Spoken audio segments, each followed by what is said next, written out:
गुरु प्यारी साध संगत जी, आप सभी को प्यार भरी राधा स्वामी जी। गुरु प्यारी साध संगत जी, आज बाबा जी यह समझा रहे हैं कि क्यों सत्संगियों को भजन सिमरन में अंदर कुछ दिखाई नहीं देता। साध संगत जी, यह प्रश्न आज से वर्षों पहले एक अभ्यासी ने सतगुरु जी से किया था। उसने कहा था कि सतगुरु जी, मुझे बहुत वर्ष हो गए हैं नाम लिए और मैंने सत्संग घर में सेवा भी की है, सत्संग भी बहुत सुने हैं, मैं भजन बंदगी को भी पूरा समय देता हूँ, लेकिन मुझे आज तक भजन बंदगी में अंदर कुछ भी दिखाई नहीं दिया। जब भी मैं भजन सिमरन पर बैठता हूँ तो मुझे अंदर अंधेरा ही दिखाई देता है। बस अब तक यही देखता आया हूँ और इसके अलावा मुझे अंदर कुछ भी दिखाई नहीं दिया। कभी कभी तो मेरा मन कहता है कि यह मेरे बस की बात नहीं है, मुझे यह सब छोड़ देना चाहिए, लेकिन फिर अंदर से आवाज़ आती है कि नहीं, मेरे सतगुरु का हुक्म है, मन लगे या ना लगे, लेकिन भजन बंदगी को समय जरूर देना है। तो इसलिए केवल आपके हुक्म को निभाने के लिए मैं आज तक भजन सिमरन करता आ रहा हूँ, लेकिन मुझे अंदर कुछ दिखाई नहीं दिया।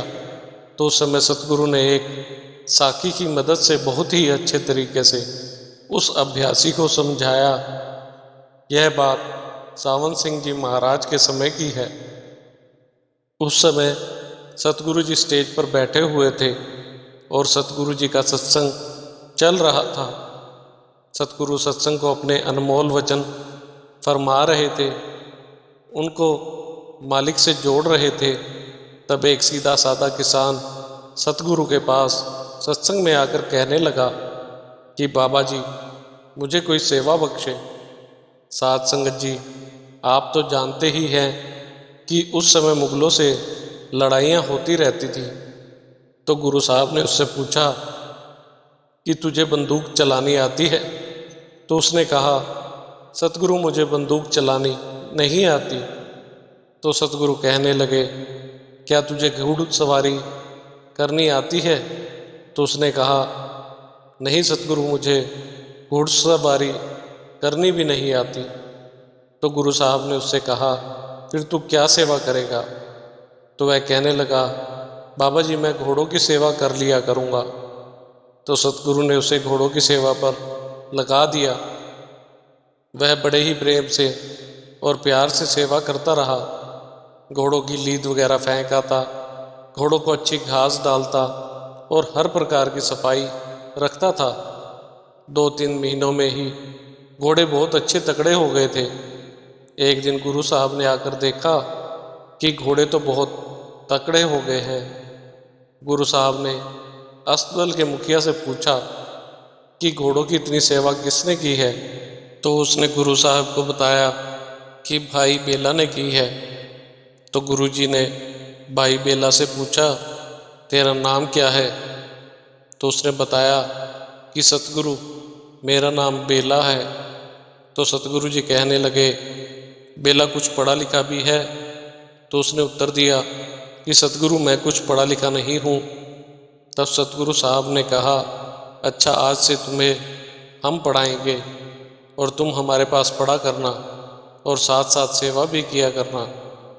गुरु साहब उसे रोज एक पंक्ति बता देते थे और वह याद करता रहता था। एक दिन गुरु साहिब मुगलों के साथ लड़ाई के लिए जा रहे थे। भाई बेला दौड़कर आया और बोला कि मुझे आज के लिए एक तुक दे जाएं। तो गुरु साहब ने कहा कि वक्त नहीं देखता कि हम कहीं जा रहे हैं, और फरमाया, वाह भाई बेला, ना पहचाने वक्त ना पहचाने वेला। तो भाई बेला ने समझ लिया कि शायद गुरु जी मुझे यही पंक्ति बता गए हैं, शायद मुझे इसी का जप करना है। तो वह सारा दिन प्रेम और प्यार के साथ उसको रटता रहा कि वाह भाई बेला, ना पहचाने वक्त ना पहचाने वेला। वहाँ के सब सेवादार उसे देखकर मन ही मन में हंसने लगे कि यह बेवकूफ़ क्या बोलता फिरता है।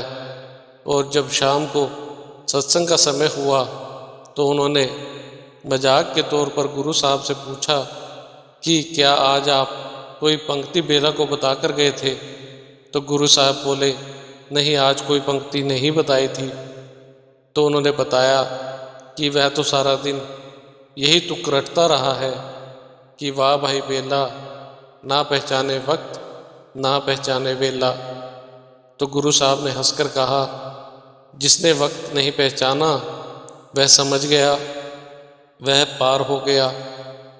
ज्यों ही गुरु साहब ने यह वचन फरमाए तब बेला की सूरत ऊपरी मंडलों में चढ़ गई। अब सारा दिन प्रेम से वह वही जपता रहता था। अगर सूरत अंदर जाती तो नाम के रंग में रंगा रहता, अगर बाहर आती तो गुरु के ख्याल और नाम के प्यार में डूबा रहता। कुछ सेवादारों ने कहा कि इस दरबार में कोई न्याय नहीं है, हम कब से सेवा करते आए हैं और हमें कुछ प्राप्त नहीं हुआ। यह कल आया और नाम के रंग में रंग गया, यह कैसे हो सकता है। तो साध संगत जी, उस जमाने में कुछ सेवादार ग्रंथी पुराणों का अनुवाद कर रहे थे और कहने लगे, हमने पुराणों का अनुवाद किया, सेवा भी की, लेकिन व्यर्थ गया। अब हमें यहाँ रहना ही नहीं चाहिए। तो गुरु साहब ने देखा कि वह क्रोध में आ गए हैं, तो समझाने के लिए गुरु साहब ने कुछ भांग उनको दे दी और कहा, इसको प्रेम और प्यार के साथ पीसो, क्योंकि यह नियम है कि भांग को जितना ज़्यादा पीसा जाता है उतना ही ज़्यादा नशा देती है। तो उन्होंने प्रेम और प्यार के साथ भांग को पीसा। सतगुरु का हुक्म मानना हो तो भांग का घड़ा तैयार हो गया। गुरु साहब ने हुक्म दिया कि भांग की कुल्ली करके बाहर फेंकते जाओ। जब सारा घड़ा खत्म हो गया तो गुरु साहब ने पूछा कि क्या नशा आया। उन्होंने जवाब दिया कि नहीं, कुछ नशा नहीं आया। अगर भांग पीते हमारे अंदर जाती तब नशा आना था। तो गुरु साहब ने कहा, बेला वाले सवाल का जवाब भी यही है कि उसके अंदर नाम का रंग चढ़ गया है, क्योंकि उसने उसे पी लिया है। साध संगत जी, मतलब तो यह है कि जब तक अंदर प्यार ना हो, मालिक से मिलने की अंदर सच्ची तड़प ना हो, तब तक मुक्ति नहीं मिलती और ना ही अंदर का पर्दा खुलता है, ना ही शांति आती है। साध संगत जी, इस साखी के माध्यम से सतगुरु जी ने बड़े ही अच्छे तरीके से अभ्यासी को समझाया था। तो आज की इस साखी से हमें यही सीख मिलती है कि अगर हमें भी नामदान की बख्शीश हुई है और हम भी सतगुरु जी के हुक्म की पालना करते आ रहे हैं, गुरु घर की सेवा करते आ रहे हैं, सतगुरु के सत्संग सुनते आ रहे हैं, भजन सिमरन भी हम रोजाना कर रहे हैं, और अगर हमें लगे कि हमारी बात नहीं बन रही, अंदर कुछ दिखाई नहीं दे रहा, तो कमी हमारी तरफ से ही है, सतगुरु की तरफ से कोई कमी नहीं है। उन्होंने तो हमें वह युक्ति बता दी है जिस युक्ति की सहारे हमने उस कुल मालिक से मिलाप करना है। अब हम उनकी बताई हुई युक्ति का कैसे पालन करते हैं, कैसे उनके हुक्म की पालना करते हैं, वह हम पर निर्भर करता है।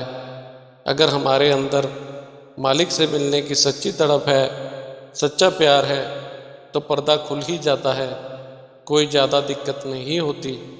लेकिन अगर हम बस ऊपरी तरफ से सब कुछ करते आ रहे हैं, एक कार्रवाई पूरी कर रहे हैं, तब हमारी बात नहीं बन सकती, क्योंकि जब तक हमारे अंदर उस मालिक से मिलने की तड़प नहीं होगी, अंदर सच्चा प्यार नहीं होगा, तब तक बात नहीं बनेगी। और जब तक हमारा मन नहीं मानता, हमारा मन अंदर जाने के लिए तैयार नहीं होता, तब तक हम अंदर नहीं जा सकते, अंदर का पर्दा नहीं खुल सकता। मालिक की कृपा से अंदर पर्दा भी खुल जाएगा। इसलिए तो सतगुरु बार बार कहते हैं कि भाई मन लगे या ना लगे, लेकिन भजन बंदगी जरूर करनी है और बिना नागा करनी है।